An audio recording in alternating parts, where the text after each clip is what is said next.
किया गया है उसे आप अपने अपने दल की पसंद के हिसाब से मत देखिएगा। उसे आप समाज और संतुलित समझ की प्रक्रिया के हिसाब से देखिए। क्या आप घर में इसी तरह से चिल्लाकर अपनी पत्नी से बात करते हैं, अपने दोस्त से बात करते हैं? क्या आपके पिता इसी तरह से आपकी मां पर चीखते हैं? क्या आपने अपनी बहनों पर इसी तरह से चीखा है? ऐसा क्यों है कि एंकरों का चीखना बिल्कुल ऐसा ही लगता है? प्रवक्ता भी एंकरों की तरह धमका रहे हैं, सवाल कहीं और छूट जाता है, जवाब की परवाह किसी को नहीं होती। मारो मारो पकड़ो पकड़ो की आवाज आने लगती है। एक दो बार मैं भी गुस्साया हूं, चीखा हूं और चिल्लाया हूं। रात भर नींद नहीं आई, तनाव से आंखें तनी रही। अक्सर सोचता हूं कि हमारी बिरादरी के लोग कैसे चीख लेते हैं, चिल्ला लेते हैं। अगर चीखने चिल्लाने से जवाबदेही तय होती तो रोज प्रधानमंत्री को चीखना चाहिए, रोज सेनाध्यक्ष को टीवी पर आकर चीखना चाहिए, हर किसी को हर किसी पर चीखना चाहिए। क्या टीवी को हम इतनी छूट देंगे कि वो हमें बताने की जगह धमकाने लगे, हम में से कुछ को छांट कर भीड़ बनाने लगे और इस भीड़ को ललकारने लगे कि जाओ उसे खींच कर लाओ और मार दो, वो गद्दार है, देशद्रोही है। एंकर क्या है जो भीड़ को उकसाता हो, भीड़ बनाता हो? वो क्या है? पूरी दुनिया में चीखने वाले एंकरों की पूछ बढ़ती जा रही है। आपको लगता है कि आपके बदले चीख कर वो ठीक कर रहा है, दरअसल वो ठीक नहीं कर रहा है। कई प्रवक्ता गाली देते हैं, मार देने की बात कर रहे हैं, गोली मार देने की बात करते हैं। ये इसलिए करते हैं कि आप डर जाएं, आप बिना सवाल किए उनसे सहमत हो जाएं। हमारा टीवी अब आए दिन करने लगा है। एंकर रोज भाषण झाड़ रहे हैं, जैसे मैं आज झाड़ रहा हूं। वो देशभक्ति के प्रवक्ता हो गए हैं। हर बात को देशभक्ति और गद्दारी के चश्मे से देखा जा रहा है। सैनिकों की शहादत का राजनीतिक इस्तेमाल हो रहा है। उनके बलिदान के नाम पर किसी को भी गद्दार ठहराया जा रहा है। इसी देश में जंतर मंतर पर सैनिकों के कपड़े फाड़ दिए गए, उनके मेडल तक खींच लिए गए। उन सैनिकों में भी कोई युद्ध में घायल हुआ है, किसी ने अपने शरीर का हिस्सा गंवाया है। कौन जाता है उनके आंसू पोंछने? शहादत सर्वोच्च है, लेकिन क्या शहादत का राजनीतिक इस्तेमाल भी सर्वोच्च है? कश्मीर में रोजाना भारत विरोधी नारे लगते हैं। आज के इंडियन एक्सप्रेस में किसी पुलिस अधिकारी ने कहा है कि हम रोज गिरफ्तार करने लगे तो कितनों को गिरफ्तार करेंगे। बताना चाहिए कि कश्मीर में पिछले एक साल में पीडीपी बीजेपी सरकार ने क्या कितनों को भारत विरोधी नारे लगाने वालों को गिरफ्तार किया है, उनकी संख्या क्या है। वहां तो आए दिन कोई पाकिस्तान के झंडे दिखा देता है, कोई आतंकवादी संगठन आईसिस के भी। कश्मीर की समस्या का भारत के अन्य हिस्सों में रह रहे मुसलमानों से क्या लेना देना है? कोई लेना देना नहीं। कश्मीर की समस्या इस्लाम की समस्या नहीं है। कश्मीर की समस्या की अपनी जटिलता है, उसे सरकारों पर छोड़ देना चाहिए। पीडीपी अफजल गुरु को शहीद मानती है। पीडीपी ने अभी तक नहीं कहा कि अफजल गुरु वही है जो बीजेपी कहती है, यानी आतंकवादी। इसके बाद भी बीजेपी पीडीपी को अपनी सरकार का मुखिया चुनती है। यह भी दुखद है कि इस बेहतरीन राजनीतिक प्रयोग को जेएनयू में कुछ छात्रों को आतंकवादी बताने के नाम पर कमतर किया जा रहा है। बीजेपी ने कश्मीर में जो किया वो एक शानदार राजनीतिक प्रयोग है। इतिहास प्रधानमंत्री मोदी को इसके लिए अच्छी जगह देगा। हां, उसके लिए बीजेपी ने अपने राजनीतिक सिद्धांतों को कुछ समय के लिए छोड़ा, उसे लेकर सवाल होते रहेंगे। अफजल गुरु अगर जेएनयू में आतंकवादी है तो श्रीनगर में क्या है? इन सब जटिल मसलों को हम हां या ना की शक्ल में बहस करेंगे तो तर्कशील समाज नहीं रह जाएंगे, एक भीड़ बन जाएंगे। यह लोकतंत्र के लिए अच्छा नहीं है। बहरहाल अब जब चैनलों की दुनिया में हर नियम धाराशाही हो गए हैं, पहले हमें सिखाया गया था कि जो भड़काने की बात करे, उकसाने की बात करे, सामाजिक द्वेष फैलाने की बात करे, उसके बयान न दिखाना है, उसका बयान न दिखाना है, न छापना है। अब क्या करेंगे जब एंकर ही इस तरह की बात कर रहे हों, प्रवक्ताओं को कुछ भी बोलने की छूट दे रहे हों? कन्हैया के भाषण के वीडियो को चैनलों ने खतरनाक तरीके से चलाया, बिना जांच किए कि कौन सा वीडियो सही है उसे चला दिया गया। अब टीवी टुडे और एबीपी चैनल ने बताया है कि वीडियो फर्जी हैं, कुछ वीडियो में काट छांट है तो किसी में ऊपर से नारों को थोपा गया है।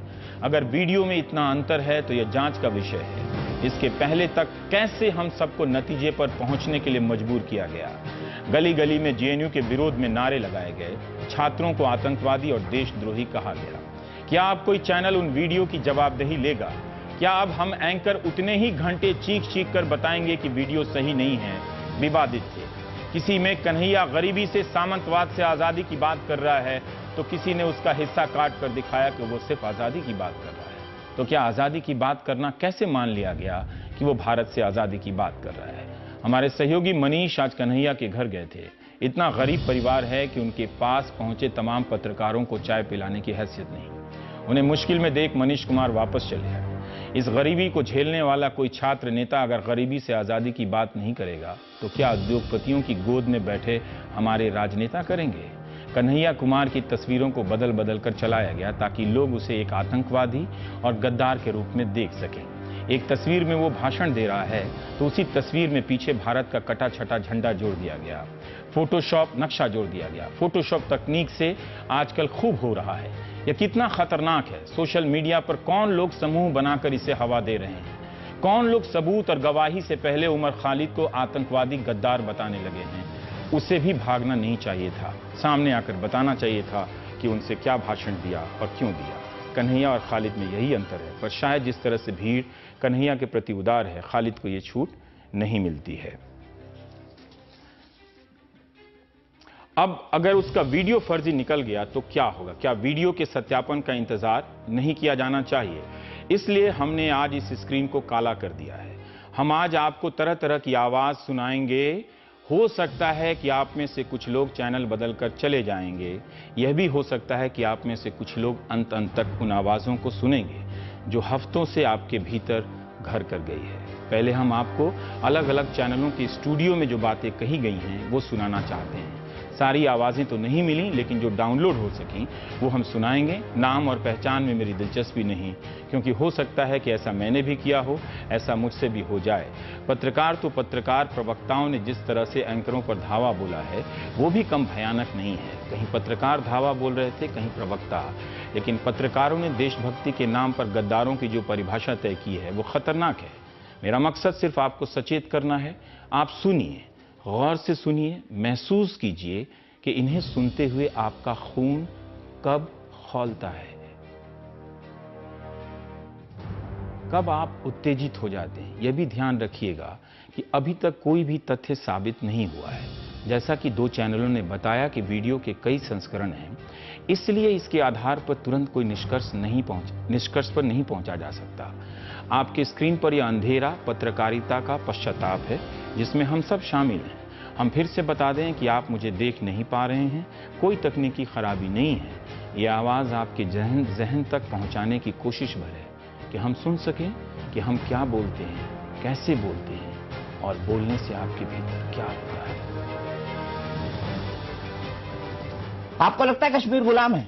आपको लगता है कश्मीर गुलाम है? बोलिए, जवाब दीजिए। मुझे लगता है कि मैं गुलाम हूँ। कश्मीर गुलाम है क्या? मुझे लगता है मैं गुलाम हूँ। इसका क्या मतलब है? और मुझे लगता है कि इस देश में हर एक वो इंसान गुलाम है। मुझे ये बताइए, भूख का जो भूखमरी से मर रहा है। डिटर्मिनेशन का क्या मतलब है? आप मुद्दे को डाइवर्ट नहीं कीजिए। मैं मुद्दे को डाइवर्ट नहीं कीजिए। भूखमरी की बात मत कीजिए। मैं बिल्कुल उसी की बात करूंगा, क्योंकि मैं उसी की बात करने के लिए आया हूँ। विरोधी नारे लगाते हैं, उनके मुंह से शोभा नहीं देते। आपके ऑडियो में कहीं मेरा चेहरा दिखा है?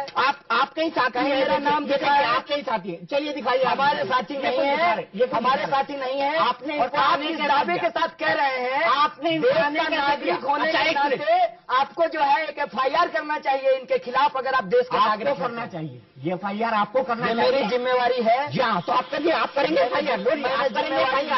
है। अगर ये सच है और जो पहली नजर में सच दिख रहा है, तो क्या आप उमर खालिद की जगह इन बयानों के लिए खेद व्यक्त करना चाहेंगे, माफी मांगना चाहेंगे? इलियास साहब, उमर खालिद तो नहीं आ रहा है सामने। देखिए, मैं आपसे ये कहना चाहता हूं, फिर ये कहना चाहता हूं बार बार कि हमारे नजदीक इस तरह की भाषा का इस्तेमाल नहीं होना चाहिए। लेकिन सवाल ये पैदा होता है, जो कानून का रास्ता है उसी रास्ते से हमें चलना चाहिए। हमारे देश में संविधान है, हमारे देश में न्यायपालिका है, हमारे देश में न्याय, तो उसी से तो भाग रहा है उमर खालिद। जुडिशियल सिस्टम है, उसी से तो भाग रहा है। इलियास साहब, सामने आना चाहिए उसे। उससे नहीं भाग रहा है उमर खालिद। और किससे भाग रहा है? जेएनयू कोई ऐसा टापू नहीं है जिसमें कहीं घटना हो जाए और जेएनयू टीए को सबको पता न चले और जेएनयू एसयू को न पता चले। उसी के छत्र छाया में सब कुछ पलता और वहां पर चलता है। ममता, यूनिवर्सिटी और खासतौर से जेएनयू। 1 मिनट, मेरी बात पूरी कर लेने दीजिए। बात क्या है उस समय? नहीं, आप दूसरों पर सवाल उठा रही, मैं आपसे भी सवाल करना चाहूंगा। आप मेरा सप्लीमेंट्री सवाल सुनिए। ऐसा नहीं है वो आप सुनिए मेरा सवाल। जेएनयू नहीं, आप सुनिए मेरी बात पूरी कर देने दीजिए, फिर आपका सवाल। आप ये छात्र संघ का मंच नहीं बना सकती है ममता। ये आप एक नेशनल चैनल पर नेशनल डिबेट कर रही हैं जो एक राष्ट्रीय संकट के तौर पर बना दिया गया। आप सुनिए मेरा सवाल, एक मिनट सुनिए हमारा सवाल, नहीं तो मैं आप बिल्कुल आप मेरा सवाल सुनिए। ममता आप मेरा सवाल सुनिए। मैं मानती हूँ कि है यूनिवर्सिटी खास तौर से ग्रांट प्राप्त करता है, जहाँ पर सबसे ज्यादा अच्छा माइंड पढ़ने आता है, वहाँ पर इस तरह राष्ट्रद्रोह की फसलें फल रही है, फूल रही है। यूनिवर्सिटी के छात्रों की स्थिति है जहां पर 15 छात्रों पर एक टीचर दिया गया है, जबकि देश की बाकी यूनिवर्सिटीज में 25 पर 1 होता है। यहां इसलिए ऐसा रखा गया ताकि बेहतर ढंग से पढ़ाई हो सके। इसको मॉडल यूनिवर्सिटी बनाने का दर्जा दिया गया। इस पर आप अपनी जेब से प्रति टैक्स पेयर 3 लाख रुपए अदा करते हैं ताकि इस यूनिवर्सिटी से अच्छे अच्छे छात्र, अच्छे अच्छे एकेडमिशियन, अच्छे अच्छे विदेश सेवा में जाने वाले, अच्छे अच्छे आईएएस बनने वाले छात्र निकल सकें। लेकिन अगर वो पाकिस्तान जिंदाबाद के नारे लगाएंगे राकेश सिन्हा, तो हम उनसे क्या उम्मीद करेंगे? मैं कह रहा हूं कि देखिए, अफजल गुरु को ग्लोरीफाई करना, तो उन्होंने तो शहीद कहा है पीडीपी वालों ने। तो मैं लार्जर डेमोक्रेटिक, उनसे कौन सहमत है? तो लार्जर डेमोक्रेसी में इनको भी एडजस्ट कर लीजिए। आप जब उनको एडजस्ट कर मैंने सकते क्या हैं, कहा? वो तो राजनीतिक दल है। रवीश जी मेरी बात का पूरा नहीं होने दे रहे हैं। उनके मुख्यमंत्री मेरी बात को पूरा नहीं होने दे रहे हैं। कोई भी संप्रभु राज्य अपने जमीन पर अफजल गुरु के पक्ष में नारा लगाने वालों को, पाकिस्तान जिंदाबाद करने वालों को बर्दाश्त नहीं कर सकता है। ये राष्ट्रवाद नहीं है। ये के अंडर में काम किया है, उनके साथ गठबंधन नहीं, वो उनको कोऑप्ट किया जा रहा है। आपने कोऑप्ट किया है कि उन्होंने आपको कोऑप्ट किया? नहीं, उनको कोऑप्ट किया जा रहा है। चीफ मिनिस्टर, वो मुख्यमंत्री बनी थी जम्मू, और आप डिप्टी सीएम बने थे। मैं कह रहा हूं, उसने आपको किया कि आपने उनको किया? You are more dangerous to this country than Maoist terrorists. I wonder who is funding you. Omar, stop. Omar, stop. And now you will have to stop and hear me. Otherwise, I'm going to cut your audio off if you don't stop. The point is simply this. The point is this. Someone's going to call your bluff, and we are calling your bluff tonight. Someone's going to name you as anti-national, and I'm naming you as anti-national tonight. Someone's got to say and question who's funding you, and I'm asking you today who's funding you. We in India allow ample space for a diversity of views, be it political and ideological, and Mr. Omar, you are not the only...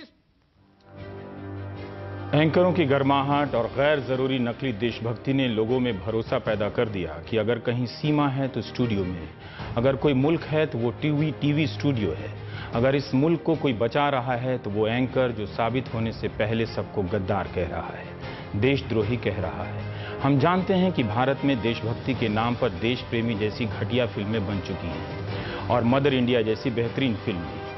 mother India की देशभक्ति हकीकत film की देशभक्ति से कितनी अलग है। एक मां अपने बेटे को मार देती है, एक सिपाही गोली खाकर वतन को अलविदा कह देता है। 18 तारीख को जेएनयू बचाओ रैली निकली तो 21 को रिफॉर्म जेएनयू के नाम से रैली निकलने वाली है। अब आप जो आवाज सुनेंगे दोनों पक्षों की रैलियों की आवाज है। पहले आप एबीवीपी की रैलियों की आवाजें सुनेंगे, फिर उसके बाद लेफ्ट और अन्य संगठनों की रैलियों की आवाज सुनेंगे।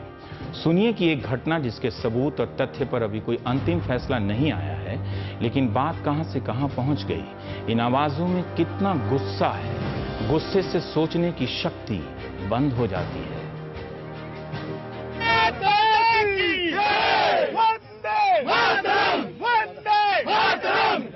देश के इन गद्दारों को झूठे मारो सालों को, देश के इन गद्दारों को झूठे मारो सालों को। राहुल गांधी भारत माता की जितने अब जलाएंगे उतने मारे जाएंगे। माता के भारत माता के जेएनयू के गद्दारों को, जेएनयू के गद्दारों को।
मैं आपको अंधेरे में ले आया हूं, आपका सिग्नल ठीक है। पटियाला कोर्ट में जो हुआ वो क्या था? वकीलों की एक भीड़ आई और पत्रकारों को पीट गई। वकीलों के साथ भी हाथापाई हो गई। सबने देखा मगर कोई गिरफ्तार नहीं हुआ। उल्टा जिस वकील पर मारपीट का आरोप लगा उनका स्वागत होने लगा। पटियाला कोर्ट में भय का माहौल बना। अब वकील भी रैली कर रहे हैं। उनकी रैली में भी अच्छी खासी संख्या है। सबने देखा कि वकीलों ने कोर्ट रूम में हिंसा की। अब वकील ही कह रहे हैं कि उन्हें बदनाम किया जा रहा है। पंजाब हरियाणा हाईकोर्ट बार संघ के वकीलों ने कुछ वकीलों की हिंसा की निंदा की है, तो दिल्ली के ज्यादातर बड़े वकील इस मामले में चुप हैं। आप प्रदर्शनकारी वकीलों की बात सुन ही चुके हैं। उनकी रैली की आवाज सुनिए। उनका कोई कुछ नहीं कर सकता, लेकिन कोई ये तो बता ही सकता है कि आप भीड़ बनकर किसी को अदालत तक आने से नहीं रोक सकते। आप उनकी आवाज को सुनिए, सोचिए, कल अगर आप किसी सार्वजनिक मामले में फंस गए और वकील जज से पहले जज बन गए तो क्या होगा? क्या वकील तय करेंगे कि कौन देश के खिलाफ है? अगर वो एक के बारे में करेंगे तो एक दिन आपके बारे में भी तय करेंगे। सोनल, मैं कल यहाँ नहीं था, आप बता सकती हैं कि हुआ क्या, आपने देखा क्या था? रवीशी 1:25 के आसपास हम 2 बजे हियरिंग होना था। 1:25 पर हम सब कोर्ट रूम में वेट कर रहे थे। जैसे जनरली कोर्ट रूम होता है, बोरिंग पोस्ट लंच का एटमॉस्फेयर रहता है, खाली था एकदम। एंड कोई स्लोगनरिंग कुछ नहीं था। वहाँ पर जेएनयू के कुछ प्रोफेसर्स बैठे थे, हम थे, मीडिया का कंटिंजेंट था और कुछ लॉयर्स थे। रूम के भीतर? रूम के अंदर, मेट्रोपॉलिटन मैजिस्ट्रेट लवीन के कमरे के अंदर की बात है। ठीक है, वहाँ पर हम थे एंड वहाँ ऑल ऑफ अ सडन कुछ लोग आके बोलते हैं कि आप लोग कौन है, आप यहाँ पर क्यों बैठे हैं? ये जेएनयू नहीं है, ये आपका पाकिस्तान नहीं है, आप पाकिस्तान वापस जाइए। ये आपका पाकिस्तान नहीं है? ये आपका पाकिस्तान नहीं है, आप पाकिस्तान वापस जाइए। ये उन्होंने टीचर्स को बोला। फिर उन्होंने मेरी तरफ टर्न करा और उन्होंने कहा कि क्या आप जेएनयू के स्टूडेंट हैं? तो आई वाज लाइक, ये इतना अग्रेसिव क्यों हो रहे हैं? तो कहते हैं देखिए, आपको मार मार के पाकिस्तान वापस भेजेंगे और उससे पहले हम ये करें, आप ये कोर्ट रूम छोड़ के जाइए। वो इतना अग्रेसिव हो गया एकदम से एटमॉस्फेयर कि पुलिस वाले तुरंत आए। उन्होंने टीचर्स को तो एस्कॉर्ट, प्रधानमंत्री चले गए थे, वो आपको भी कह रहे थे कि मार मार के उनको लगा कि मैं जेएनयू स्टूडेंट जैसी दिखती हूँ या जो भी है, उनको लगा होगा। वो बहुत ही, मतलब आप उनसे बात नहीं कर सकते, वो इतने अग्रेसिव थे। क्या वो वकील थे क्या? वो उन लोगों ने काले कोट पहने हुए थे, मुझे इतना पता है। वो वकील थे कि नहीं थे, आई डोंट नो। कन्हैया पे हमला क्यों हुआ? कोई हमला नहीं हुआ उसके ऊपर। क्यों नहीं? वो अंदर मीडिया ने देखा था, मीडिया क्लिपिंग दिखाया उसकी। मीडिया नहीं, सबने देखा। अगर वो कोर्ट परमाइसिस के अंदर घुस के हिंदुस्तान मुर्दाबाद के नारे लगाएगा, मेरे ख्याल से कोई वकील क्या, कोई मीडिया वाला कोई भी नहीं सुनेगा इस चीज को। कोई नारे नहीं लगाए, वो तो पुलिस के साथ कोर्ट में पेश होने उसके साथ अगर आप मीडिया, आप सारी न्यायालय के डिसीजन पे भरोसा है तो आपको उस चीज का इंतजार। आप सारी मीडिया वहीं थी जब गेट के ऊपर, गेट नंबर 2 के ऊपर इनके भेजे हुए लड़के काले कोट के अंदर कन्हैया जिंदाबाद, अफजल गुरु जिंदाबाद के नारे लगाए, जब भी तो आप लोग वहीं थे। आप उस लोग को, उसको भी नहीं दिखा रहे। इसके अंदर वकीलों ने भी नारे लगाए गए थे। भारत माता की जय बोलना, कोई वंदे मातरम, भारत में कोई बुराई नहीं है इसमें। ऐसे ही वो लोग नारे लगा रहे थे, तो उसमें आप हिंदुस्तान में रहकर कोई, उन्होंने हमला किया है, उन्होंने माइंड डाइवर्ट करने की कोशिश करी गई थी, उसमें वो सफल हो रहे हैं। आगे भी आप लोग फिर ऐसे ही हमला करते रहेंगे? देखो, अगर मैं क्या, इस देश का कोई भी नागरिक अपने घर के अंदर हिंदुस्तान मुर्दाबाद के नारे नहीं सुनेगा। भारत माता की जय थी और हमेशा रहेगी। तो आप लोग ऐसे आगे भी हमले करेंगे? वो अगर हमें हिंदुस्तान के बारे में कुछ भी बोल के उकसाएंगे और हमें मारेंगे तो हम उल्टा जवाब जरूर देंगे। मतलब ये है कि कोर्ट के अंदर जाने से पहले इंसान अपनी सिक्योरिटी के बारे में अपने लिए करा के चले। देश का दुश्मन जाने से पहले 100 बार सोचेगा।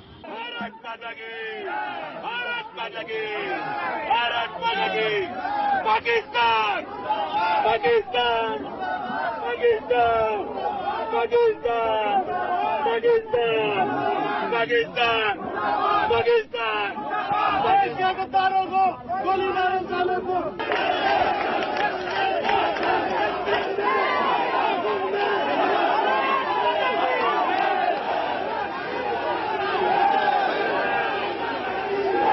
अतुल हट यार।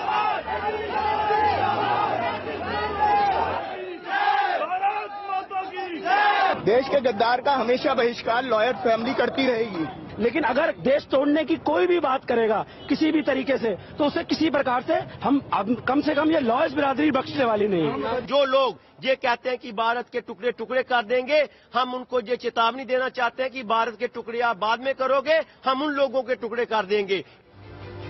क्या कोई विधायक कह सकता है कि उसके हाथ में बंदूक होती तो गोली भी मार देता? कोई सबूत नहीं कि किसी ने कोर्ट के बाहर पाकिस्तान जिंदाबाद के नारे लगाए या नहीं, लेकिन घेर कर लोगों ने मारना शुरू कर दिया। ओपी शर्मा को पुलिस कमिश्नर ने छूट दे दी। बाद में उनसे भी पूछताछ हुई, गिरफ्तार किया गया और जमानत पर रिहा भी। ओपी शर्मा की भाषा कई लोग बोलने लगे हैं, नारे लगने लगे हैं, बैनर लेकर लोग चलने लगे कि घर घर में घुसकर मारेंगे। लोगों को पाकिस्तानी कहा जाने लगा कि देश में रहना या ना रहना इनकी मर्जी से तय होगा। देशभक्ति वही होगी जो ये तय कर देंगे।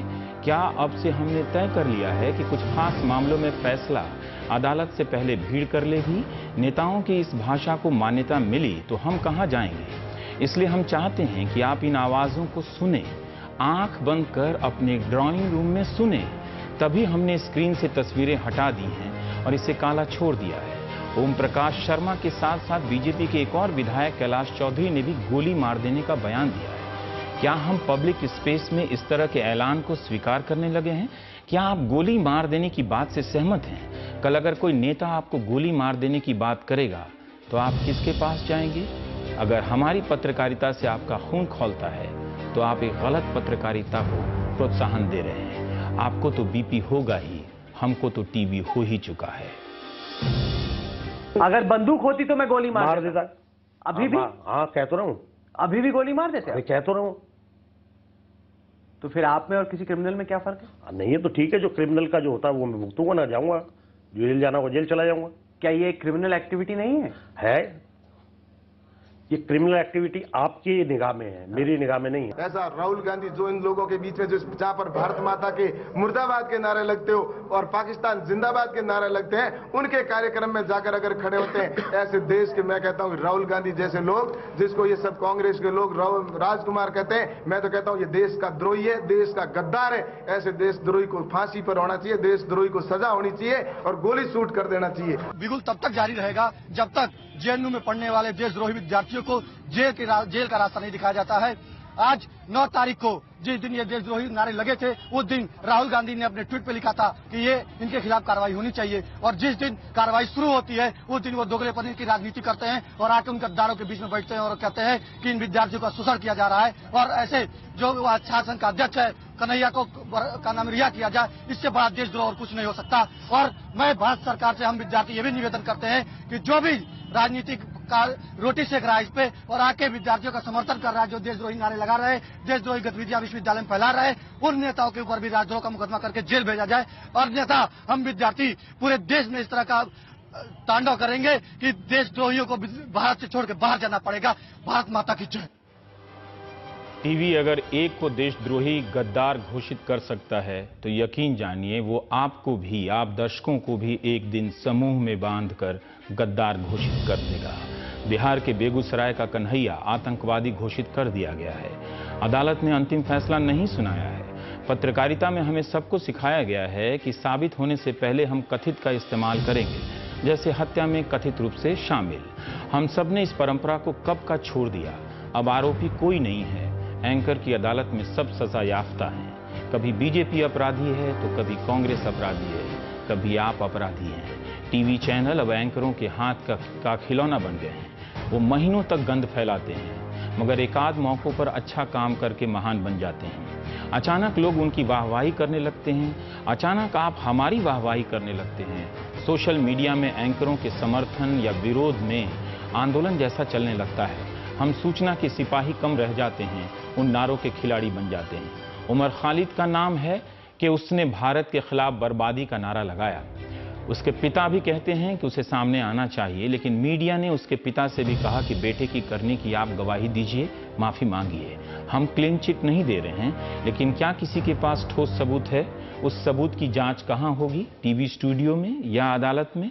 या अदालतें और जांच एजेंसियां भी तुरंत का तुरंत काम करने के लिए मजबूर होंगी? आप उमर खालिद को लेकर उनके पिता, जानने वालों की आवाज को सुनिए और उनकी भी, जो उमर को आतंकवादी घोषित कर चुके हैं। विराट कोहली का फैन जिसने भारत माता का झंडा अपने घर में फहराया, 10 साल के लिए उसको बिना ट्रायल अंदर कर दिया।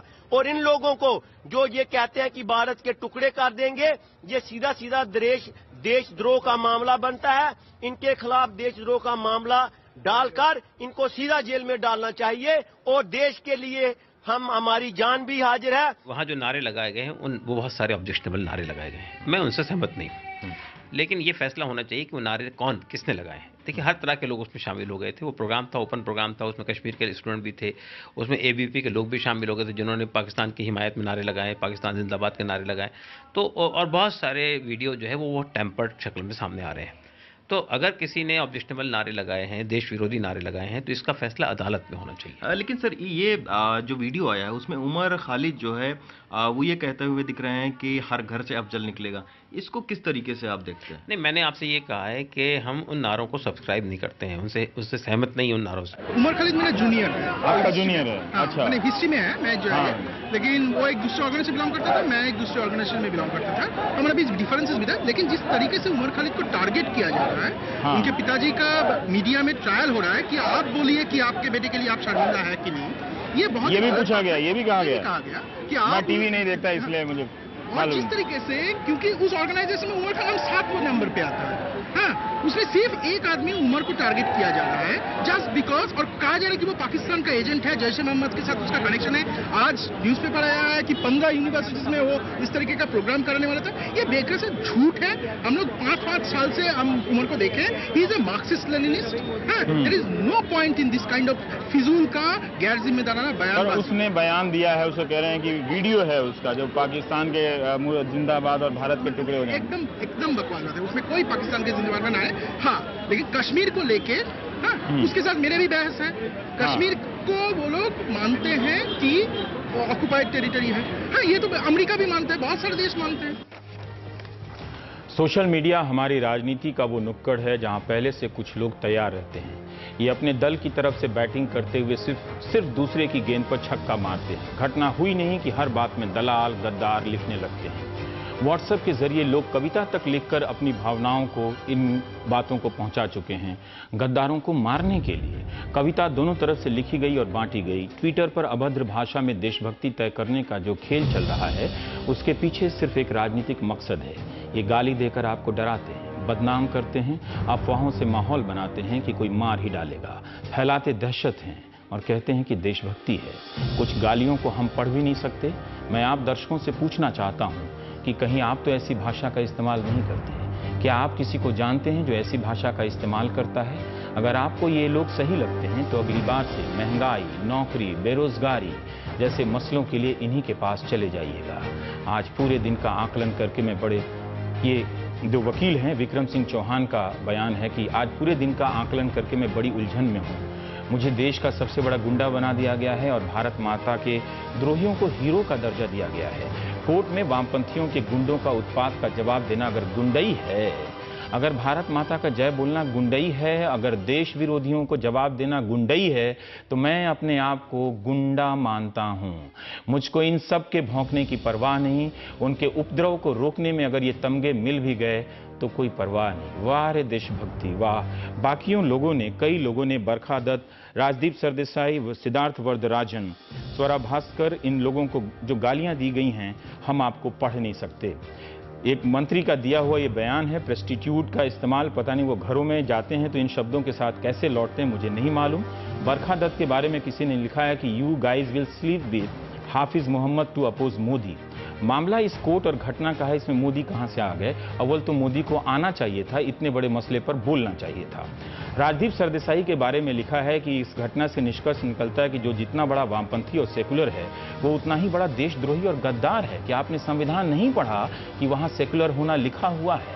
क्या संवैधानिक होना अब गद्दार होना हो गया है? एक और तरह से लिखता है राजदीप सरदेसाई को कोई धीरज हैं @91 बीजेपी की उनकी मां को गाली दी जाती है। राजदीप की मां बहुत वृद्ध हैं। तू अब तक जिंदा कैसे है इंडियंस का हेटेडनेस लेके। और एक ने लिखा है कि I consider likes of Barkha Dutt, Sagarika Ghosh etcetera more anti national than Hafiz Saeed. अब बताइए, हाफिज सईद से भी ज्यादा, ये तो उन्हीं के खेमे के लोग जाकर हाफिज सईद से बात कराए, इंटरव्यू कराए बाकायदा, और ये कहे जा रहे थे। इस तरह की गालियां सबको दी जा रही हैं। मेरे दर्शक मित्रों, अंधेरा काफी गहरा है। न्यूज चैनलों पर ऐसे अंधेरे दौर कई आए हैं। याद कीजिएगा जब रात होते ही भूत प्रेत चीखने लगते थे। आज के कई पत्रकार तब शमशानों से ही रिपोर्टिंग किया करते थे। फिर दुनिया खत्म करने की भविष्यवाणी के काम में हम लोग लगा दिए गए। फिर गुड़िया जैसा प्रकरण भी हुआ जिसमें हमने हर चैनल में पंचायतें लगाई। आरुषि कांड में तो हम बाकायदा जेम्स बॉन्ड जासूस बन गए। मैंने भी इन सब में कुछ ना कुछ किया ही होगा। बीच में अन्ना आंदोलन से चैनलों ने देशभक्ति का दामन पकड़ा तो वे डिबेट की दुनिया में बदहवास हाँफने लगे। रिपोर्टिंग बंद हो गई है। एंकर ही रिपोर्टर है, एंकर ही संपादक है, एंकर ही अपने आप में चैनल है, एंकर स्टार है। मीडिया का मतलब एक एंकर या 5 एंकर। इस कार्यक्रम का मकसद खुद को साधु, दूसरे को डाकू कहना नहीं है। जो बीमारी कहीं और है वो मुझ में भी है। बात है कि क्या हम इस बीमारी के बारे में आपको सचेत कर सकते हैं कि आपको एक बीमार एंकर रोज आप तक खबरें ला रहा है, खबरों के नाम पर बदहवासी परोस रहा है। एंकर से बड़ा कोई देशभक्त नहीं। वो एंकर सबसे बड़ा देशभक्त है जो दूसरों को गद्दार घोषित करता है। मैं देशभक्त नहीं हूं क्योंकि मैं किसी एंकर को गद्दार घोषित नहीं कर रहा हूं। वैसे मैं भी देशभक्त हूं, लेकिन राजनीतिक दल के हिसाब से मेरी देशभक्ति तय नहीं होगी। एक ब्रेक लेते हैं। आवाज आपके भीतर गूंजती रहनी चाहिए। आप दोषी हैं, दोषी। मुझसे बहस मत कीजिए। आपके नेता के साथ मुझसे झूठ मत बोलो। तुम झूठे हो, झूठे। मैंने आपसे कितनी बार कहा है कि इसका सिर्फ एक ही जवाब है, जान से मार दो इन्हें, मार दीजिए।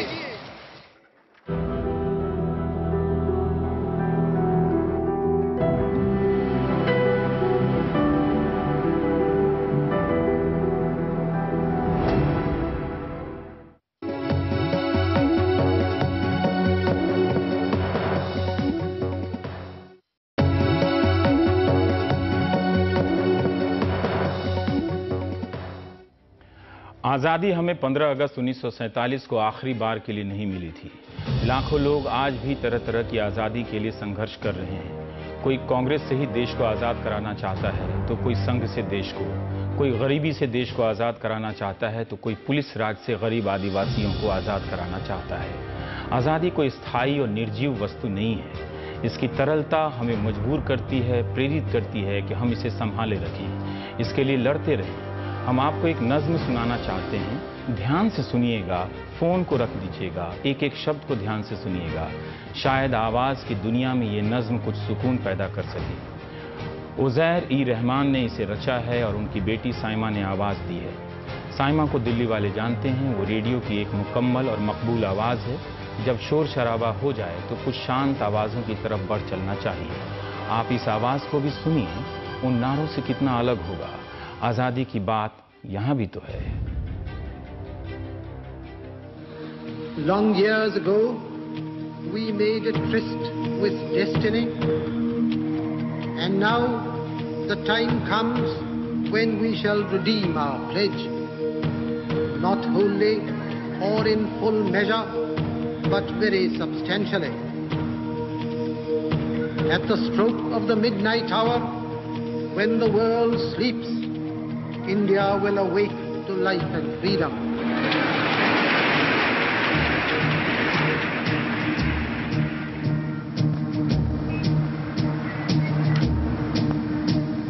ये सच है, अब आजाद है हम, मिट्टी से सुगंध ये आती है। ऐ जान से प्यारे हम वतनों, अभी काम बहुत कुछ बाकी है।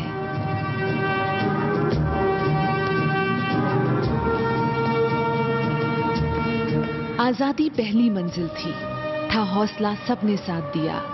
कांटों से भरे इन रस्तों को जख्मी पैरों से पार किया। आगे देखा महबूब नजर, बैठा वो हमारा साकी है। ऐ जान से प्यारे हम वतनों, अभी काम बहुत कुछ बाकी है।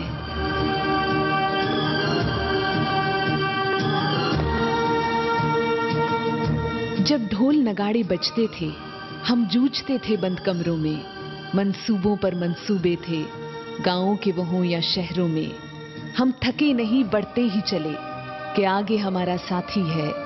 ऐ जान से प्यारे हम वतनों, अभी काम बहुत कुछ बाकी है।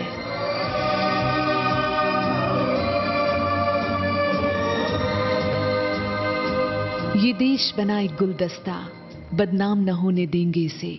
मजहब के नाम पे बांटने का जो काम करे बस रोको से। गर शुरू हुई खाना जंगी, फिर काहे की आजादी है। ऐ जान से प्यारे हम वतनों, अभी काम बहुत कुछ बाकी है। बस एक गुजारिश है तुमसे, जब कदम उठे हर कौम हो साथ, भूले मजहब और जाति को, दिल देश में हो हाथों में हाथ, तब पता चले इस दुनिया को यहाँ अब भी नेहरू गांधी हैं। ऐ जान से प्यारे हमवतनों, अभी काम बहुत कुछ बाकी है।